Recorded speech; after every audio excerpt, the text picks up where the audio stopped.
na kaya, bigay mo lang sa Kanya, kasi limitado yung kaya mong gawin. Alam ko na minsan pinipilit mong lumaban, pinipilit mong kayanin yung mga bagay na hindi mo na kaya. Pero kapatid, gusto kong sabihin sa iyo ngayon, yung magagawa natin, yung magagawa mo ay limitado lang.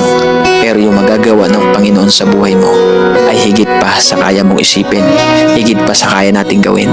Kaya every time nararamdaman mo na hindi mo na kaya, na parang ginawa mo na lahat pero wala pa rin nangyayari, ginawa mo na lahat-lahat ng paraan para masolusyonan yung problema mo pero wala pa rin resulta na maganda, ngayon kapatid, yan yung sign na si Lord ang kailangan natin. Kasi po tayong tao, mahina po tayo, galing tayo sa alabok, tayo po ay marupok.